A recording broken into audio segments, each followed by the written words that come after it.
ha faltado alguna vez una pieza del rompecabezas? Mira, una vez decidimos comprar un rompecabezas, nos acabamos de mudar, estábamos en una nueva casa, veníamos de un pueblo de acá de Florida llamado Stuart, a Orlando. Así que había tiempo en eso de la mudanza y decidimos, para entretenernos con Andrés y las chicas, colocar entonces una mesa y ahí comenzamos a armar el rompecabezas. Sabía que no podíamos armarlo de la noche a la mañana, que tomaría tiempo. Era un rompecabezas de por lo menos unas 1000 piezas, así que sí, era algo grande.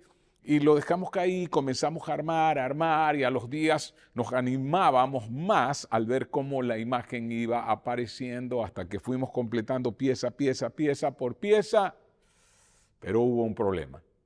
Faltaba una pieza. Al parecer, cuando lo colocamos sobre la mesa, algo pasó y una de las piezas se perdió. Y aunque se veía hermoso, todo aquel que lo veía sabía que le faltaba una pieza. Sabía que nuestro cerebro está diseñado para encontrar lo que falta, para ver las imperfecciones. Y escucha, esto llena de frustración. Yo no sé si alguna vez has armado un mueble de esta empresa llamada IKEA o IKEA, como le dicen en España, y te ha faltado un tornillo. Me ocurrió también. Armando entonces un mueble, faltaba una pieza y tuve que volver a desarmar, meter en la caja y regresarlo. Fue completa frustración. Y hemos estado hablando acerca del tema ¿para qué existo? Y hoy vamos a ver entonces que para muchos de nosotros pareciera que en la vida falta una pieza. Y nos hemos preguntado, ¿para qué existo? En otras palabras, ¿para qué estoy aquí? ¿Acaso hay un propósito para mi vida? Y estamos estudiando entonces la carta que el apóstol Pablo escribe a la gente de Colosas, llamada Colosenses, y estamos descubriendo todas estas cosas que Pablo le escribe a ellos, y es maravilloso porque Pablo está hablando acerca del propósito de Dios para nuestras vidas. Y estamos en la tercera parte de la serie Hecho para esto. Y Pablo nos dice algo maravilloso que nos marca el camino del propósito para nuestras vidas. Si te preguntas, ¿para qué estoy aquí en la tierra? Entonces debes entender lo que Pablo dice en Colosenses 1, 16 y 17. Él dice, todo ha sido creado por medio de Él y para Él. Y eso te incluye a ti y a mí. Así que tenemos un marco claro. Primero, el propósito comienza con una relación contundente con tu Creador. El quién es más importante que el qué. Si quieres saber para qué fuiste creado, primero necesitas saber quién te creó. Porque ¿quién mejor que Él para decirte para qué fuiste creado? Así que no olvides, el centro no está en el qué. ¿Qué voy a hacer en la vida? ¿Para qué existo? No. El centro está en quién nos hizo. ¿Quién nos hizo? No, ¿qué voy a hacer? No, ¿quién me hizo? Fuiste creado por y para Jesús. Nadie, entonces, carece de valor. Si todos fuimos creados por y para Jesús. Y no porque yo lo diga, nadie carece de valor, porque suena bonito. No, sino que dice Pablo, fuimos creados por medio de Él y para Él. Entonces, lo primero que debes entender es que no eres un accidente. No importa la condición en la cual tú naciste, estás aquí por una razón. Y estás aquí para conocer a quien te creó. Así que no hay personas sin sentido. En otras palabras, que no tengan valor, ni que, bueno, es que, no, vamos, no tiene sentido porque Él prácticamente surgió por un accidente, por una noche de pasión que tuvo su papá y su mamá. Ahí se emborracharon, lo tuvieron, pero vamos, su papá nunca quiso tenerlo. Mira, puede que tu papá no te haya querido tener, puede que tu mamá te haya abandonado, pero yo quiero que entiendas, aun cuando no estabas en el propósito de ellos, tú siempre estuviste en el propósito de Dios. Fuiste creado a propósito y fuiste creado con un propósito, así que debes entender que para un propósito estás aquí en esta tierra.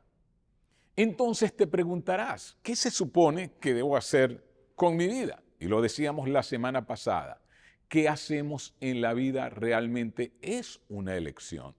Dios nos ama y el verdadero amor da libertad y la verdadera libertad demanda responsabilidad.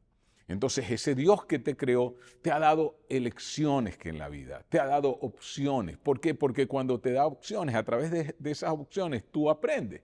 Mucha gente está paralizada porque creen en esto de que hay una perfecta voluntad de Dios y yo tengo que descubrirla. Mira, a medida que vas caminando, la vas descubriendo. Entonces, ¿cómo lo hacemos? Es allí donde debemos entrar en el marco. En otras palabras, a Dios no le importa tanto qué haces, sino para qué lo haces y cómo lo haces. Lo que haces depende de ti, pero cómo lo haces, entonces depende de Dios.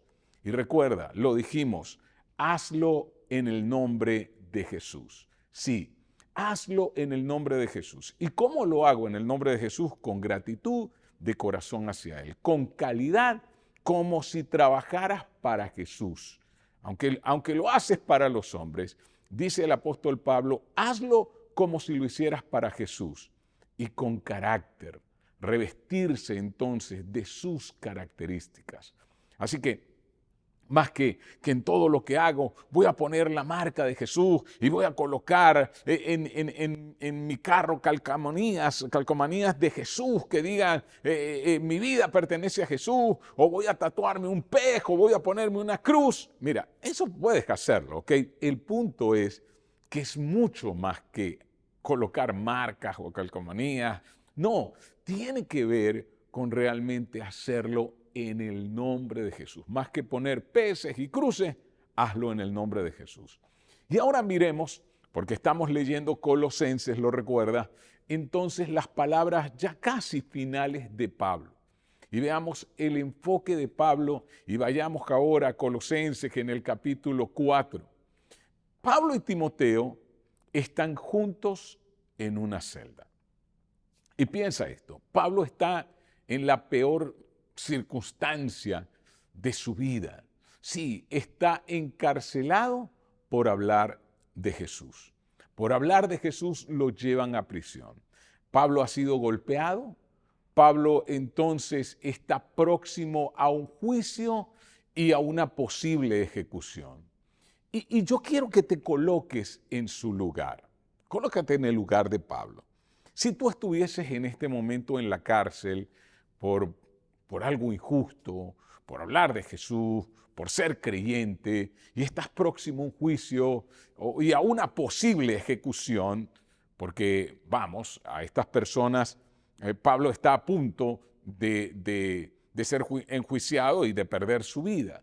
Ahora, ¿qué pedirías tú siendo Pablo? Miremos cuál es la petición de oración que el apóstol Pablo hace.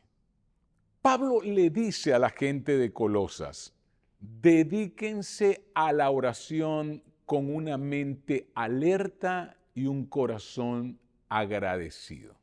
En otras palabras les dice, mira, al orar no lo hagan como último recurso, sino como una prioridad principal en sus vidas.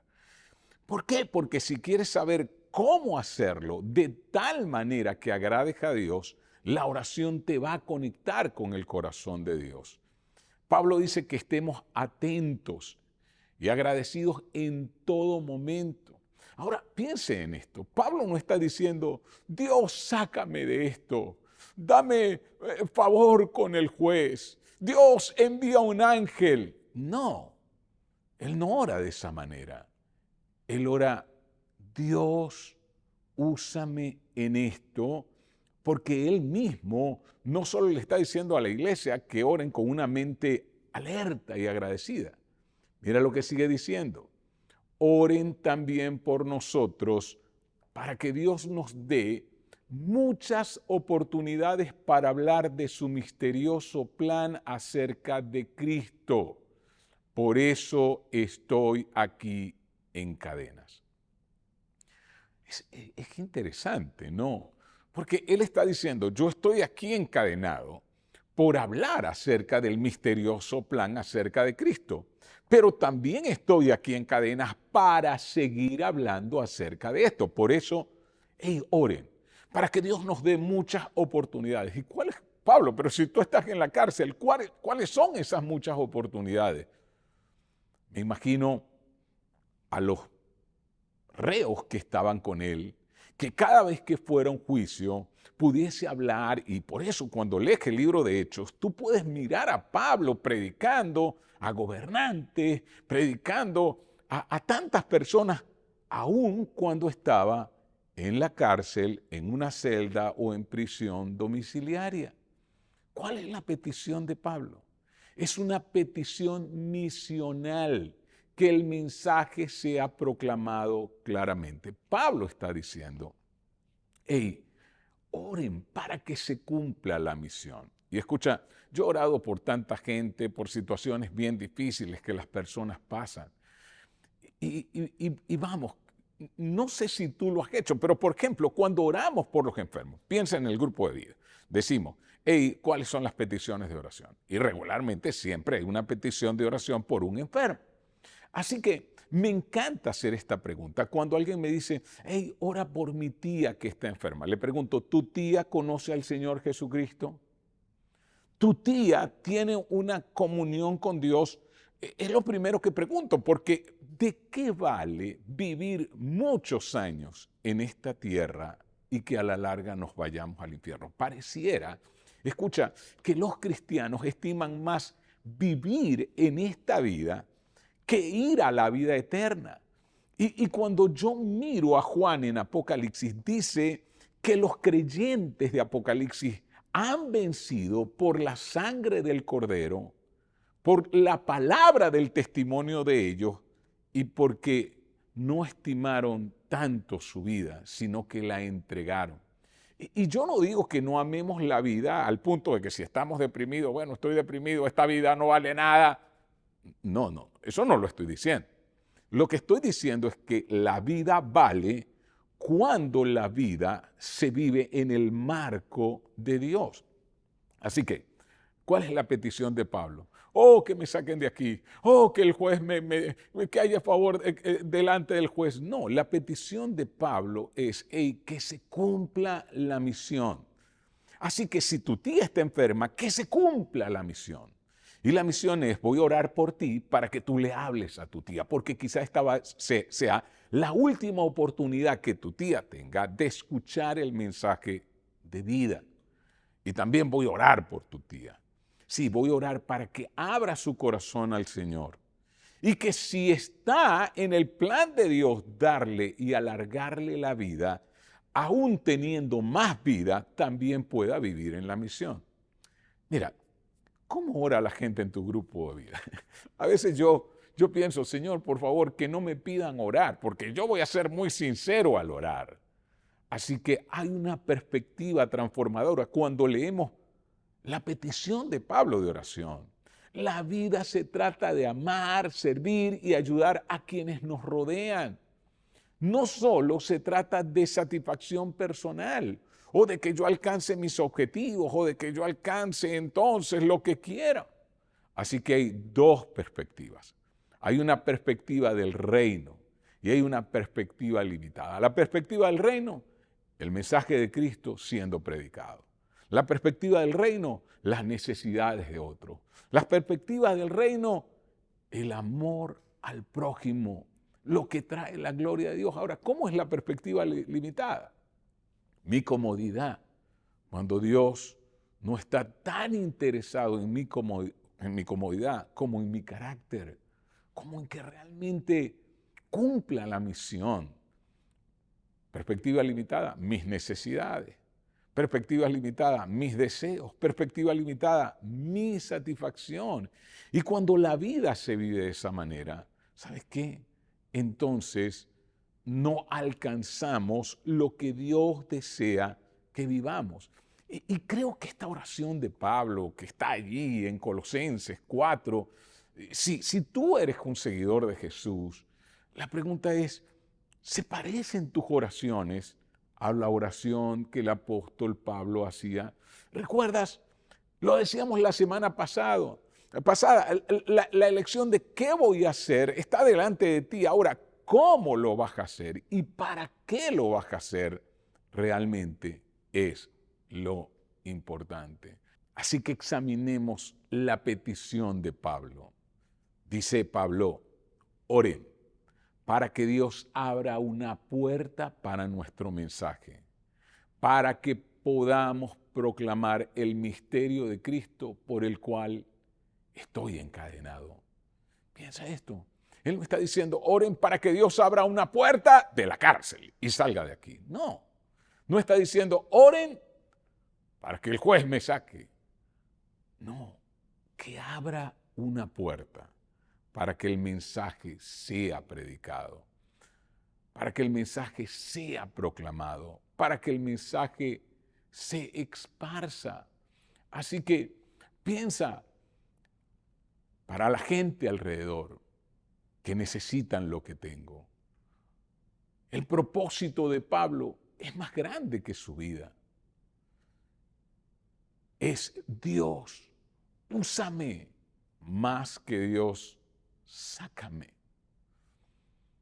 Y vuelvo a la pregunta, ¿se parecen tus oraciones a la oración de Pablo? Y aquí es donde entiendo que cuando conoces a Jesús, llevas propósito a todo lo que haces. Y Pablo está diciendo, mis cadenas tienen un propósito. No olvides, el propósito de tu vida es en realidad más grande que tu vida. Más grande que tu vida aquí en esta tierra. Cumplir el propósito debe ser nuestra meta, más que vivir muchos años. Lo importante no es cuántos años tendrá tu vida, sino cuánta vida y propósito tendrá cada año que vives. ¿De qué vale vivir en esta vida 90, 100, 120 años? No lo sé. Que realmente cuando nos acerquemos a Él no se nos diga, bien hecho, mi buen siervo. Así que entiende, no se trata de ti, no se trata de ti. Se trata de algo más que solo tú. Se trata de amar, se trata de servir y se trata de ayudar. La vida es más que tu éxito, tu seguridad, tu satisfacción. Y yo entiendo que somos envueltos en lo que el mundo persigue. Pero quiero que pienses, ¿a qué te llamó el Señor? ¿Cómo puedo vivir en todo lo que hago, vivir para Él? Al vivir en esta vida, corremos el riesgo del egocentrismo. Oraciones centradas en nosotros, en nuestro éxito, en lo que queremos alcanzar, en Dios, ayúdame a mí. Es como que Él es nuestro siervo y nosotros somos los amos. Corremos un riesgo en el egocentrismo, enfocados en mí, y todo se convierte en una búsqueda vacía. Y por supuesto, a la larga solo produce insatisfacción porque hay una pieza faltante en medio de todo. Ahora, ¿cuál es tu propósito como creyente? ¿Cuál es el propósito de todo esto? Conocer a Dios.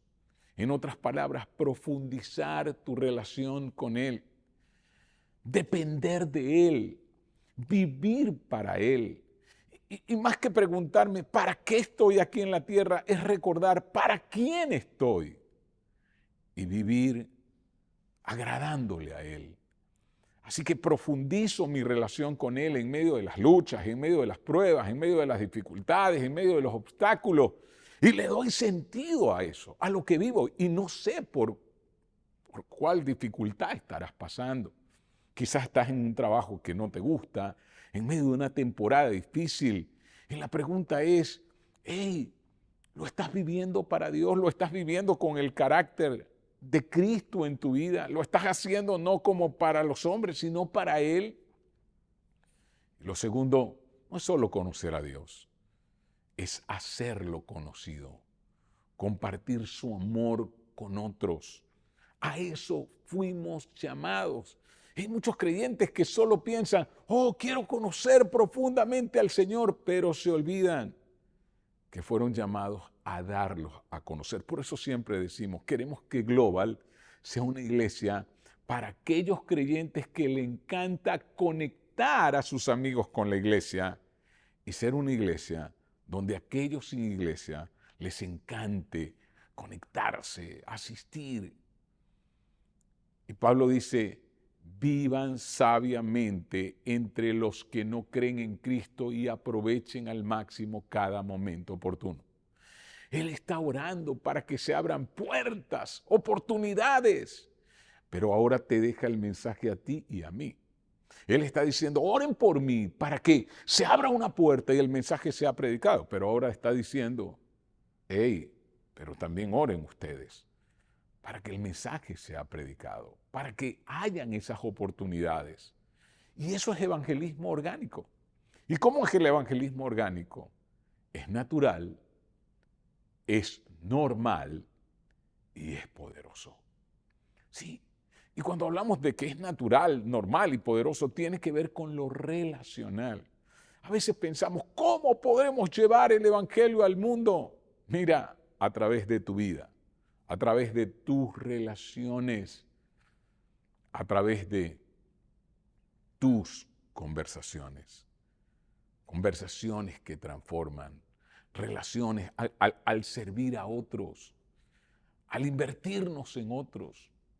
Así que Pablo le da valor a las conversaciones, valor a las relaciones, que sean conversaciones preparadas para responder. En otras palabras, que yo sepa saber qué decir cuando pregunten. Que yo sepa decir por qué soy diferente y me muestre diferente. Así que veamos cómo Pablo nos indica que debemos conversar. Él dice que sus conversaciones sean cordiales y agradables, a fin de que ustedes tengan la respuesta adecuada para cada persona. ¿Qué está diciendo el apóstol Pablo acá? Está diciendo que debemos tener conversaciones que transforman. En otras palabras, preparados para responder. Saber qué decir cuando la gente pregunte. ¿Por qué eres diferente? Saber qué decir. Sazonadas con sal. En otras palabras, que añadan valor a quienes te rodean, que preserven, que den sabor a la vida. Y por sobre todo deben estar llenas de gracia, no negativas, críticas o señalando con el dedo, sino positivas, constructivas siempre, buscando acercar, atraer a las personas a ese Señor que tú conoces. Recuerda, se trata de conectar y conocer cada vez más a Dios, pero también darlo a conocer. Ese es el propósito de tu vida y tiene que ver con cómo te relacionas y tiene que ver con cómo conversas con los demás. Así que te animo a ser la persona más positiva, más alentadora, más esperanzadora, dadora de vida en tu entorno. Y es que este mundo necesita personas así. Y de eso se trata, tener esa palabra sazonada con sal. De eso se trata la sal, porque la sal preserva. Y piensa, ¿cuánto preservaríamos las vidas de aquellos que se acercan a nosotros si tenemos este tipo de conversaciones. ¿Por qué? Porque no hay duda que las palabras tienen poder. Y tus palabras tienen el poder de edificar o destruir, de dar esperanza o de quitarla, de acercar a Dios o de alejar, de transformar vidas o dañarlas. Y piensa cuántas veces que hemos usado nuestras palabras contrariamente a lo que deberíamos usarla. Hey, no se trata de qué estás conversando, se trata de cómo lo estás haciendo y se trata de para qué lo estás haciendo. Así que yo creo que estudies tus palabras. ¿Las estás usando sabiamente? Así que, vamos, Pablo nos está animando entonces no solo a conversar, a relacionarnos, sino también a servir a otros, porque servir a otros transforma tu fe. Primero, cuando sirves, fortaleces tu compromiso. Es la mejor manera de crecer en tu fe. Nosotros creemos que servir es un catalizador de la fe. Mantiene la rendición de cuentas. Cuando yo estoy sirviendo, me conecto con otros. Y al conectar con otros, eso preserva mi camino. Yo recuerdo cuando comencé a servir en la iglesia. Era un niño, comencé desde niño. La iglesia donde yo iba eran iglesias muy pequeñas, 20, 30 personas. Así que todos hacíamos algo. Y recuerdo entonces cuando me dieron la responsabilidad de encargarme de los niños de la iglesia. Tenía unos 13 años. Así que, recuerda, era una iglesia muy pequeña, así que me dijeron, hey, encárgate de los niños. Me dieron un manual, un material, yo me lo leí, comencé a hacerlo. ¿Y sabes qué? Comencé a pensar, wow, mi vida tiene que ser diferente, porque ahora yo soy quien enseño a estos niños, así que tengo que ser ejemplo para ellos. Y rendía cuenta a mi pastor, y eso me ayudó a crecer. ¿Alguna vez has pensado que cuando sirves dentro de un equipo, dentro de la iglesia, te conecta con otros en el camino y eso te mantiene rindiendo cuentas? Pero mira, servir a otros también acelera tu crecimiento, porque pone tu desarrollo espiritual en esteroides, lo amplifica, te ayuda a crecer, a que tu fe crezca, porque ahora eres tú siendo de ejemplo para otros, orando por otros, y ahora tu vida tiene sentido. Me encanta este pensamiento. El mayor entusiasmo y alegría en tu vida es ver a Dios, usar tu vida para impactar la vida de otra persona. Y escucha, no sé qué tan entusiasmado estás tú de seguir al Señor, qué tan emocionante es tu vida de fe. Pero ¿sabías que cuando tu vida es usada para desarrollar la vida de otros, ese es el antídoto contra el aburrimiento? Y yo veo que hay gente que vive en una insatisfacción espiritual. Y vamos, que están como viviendo de una búsqueda de experiencias y van para un lado y van para otro y quieren escuchar y quieren aprender cada vez más. Pero sin embargo, se sienten vacíos. Escucha, está bien aprender, pero muchos no necesitan aprender un versículo más. Lo que necesitan es comenzar a aplicar lo que ya saben. ¿Cuál es el fin de nuestro propósito en esta tierra? Conocer profundamente a nuestro Señor y darlo a conocer a otros. Ahora, ¿por qué hay tanta insatisfacción dentro de la vida espiritual de muchos? Porque no ejercitan su fe. Porque siempre la pregunta es, bueno, ¿y qué hay para mí? Porque se enfocan solo en recibir, como si todo girara alrededor de ellos. ¿Son tus oraciones egocéntricas? ¿Estás ignorando las necesidades ajenas? ¿Sabes qué? Cuando te enfocas en conocer a Dios y en darlo a conocer, tienes entonces la manera de seguir creciendo. Escucha, ¿Eres esa persona de Jesús? Entonces, no olvides, tienes un mensaje que debe fluir a través de ti. A través de ti para otros. Permita que el mensaje fluya. Ahora, ¿hacia quién debería fluir? Creo que hay 3 grupos. Debería fluir a través de ti hacia tu familia. Sí. Pienso, mi mensaje debe fluir primeramente a través de mí hacia mi esposa y hacia mis hijos y hacia los que me rodean. Quiero ser una posibilidad para ellos, pero también hacia mi comunidad. Y siempre digo, hey, que el mensaje fluya allí en tu calle, en tu cuadra, con los padres de los compañeros de clase de tus hijos, si tienes hijos en la escuela. Conecta, sé como ese río. Vamos, Jesús dijo que sea como, que el Espíritu en ti y en mí sea como una fuente que salta para vida eterna. Y si es una fuente, nadie puede detener el agua. Así que debe fluir a través de ti, pero sobre todo pensar, debe fluir hacia el mundo.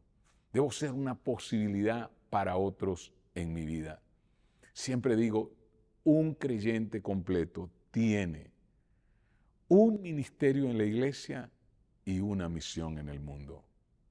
Conocer profundamente a nuestro Dios. Ese es un propósito. Darlo a conocer a otros debe ser parte del propósito. Y nunca olvides, tu propósito es más grande que tú. Y nuestras oraciones deben ser como la oración de Pablo. Y que esta oración de Pablo hoy te haga reflexionar. ¿Cómo están siendo mis oraciones? Están siendo, Dios, quiero cumplir mi propósito. Quiero conocerte profundamente para que mi vida refleje el carácter de Cristo. Y quiero también darte a conocer a otros. Escucha, esta es la mejor noticia de todas. Que tu propósito es más grande que tú. Que un día dejarás esta tierra. Que un día, como cualquiera, un día moriremos. Pero si cumpliste el propósito, ese río seguirá fluyendo. Esa agua que saltó para vida eterna seguirá fluyendo ahora en otros. Conoce a Dios, hazlo conocido, vive con un propósito eterno. Permíteme orar por ti. Señor, quiero darte gracias porque definitivamente las palabras que el apóstol Pablo nos dejó son maravillosas. Responden esa pregunta, ¿para qué existo? ¿Para qué vivo? ¿Para qué estoy aquí en la tierra? Señor, que cada uno de nosotros, yo y quienes están detrás de esa pantalla, te conozcan profundamente, pero que no se queden allí, solo en saber de ti, conocer de ti y cada día leer más y aprender más. No, que entiendan que el propósito es que se abra una puerta para que tu palabra llegue también a otros y que nosotros podamos ser orgánicamente esas personas que se relacionan con gracia, que tienen palabras sazonadas con sal y que por sobre todo sirven a otros para de esa manera mostrar a Jesús en nuestras vidas, que en todo lo que hagamos, lo hagamos con el carácter de Cristo. Sí, que lo hagamos con esa gentileza, que lo hagamos con esa excelencia, como para ti, Señor, que lo hagamos, Dios, con ese amor. Guíanos en todas las cosas y que cada uno de nosotros pueda entender que nuestro propósito, el propósito para el cual nos creaste, es más grande que nosotros mismos. Es mucho mayor que nuestras propias vidas. Que lo importante no es cuántos años vivamos en esta tierra, sino realmente cuántos años en ese propósito vivimos aquí. Gracias te damos por tu amor en Cristo Jesús. Amén. Así que camina con propósito, conoce a Dios y hazlo conocido.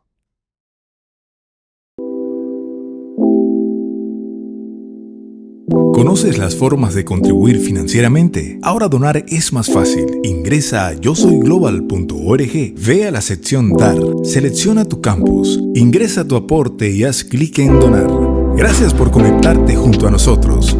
No olvides seguirnos en nuestras redes sociales, suscríbete a nuestro canal de YouTube Global Online y comparte esta reunión con otros.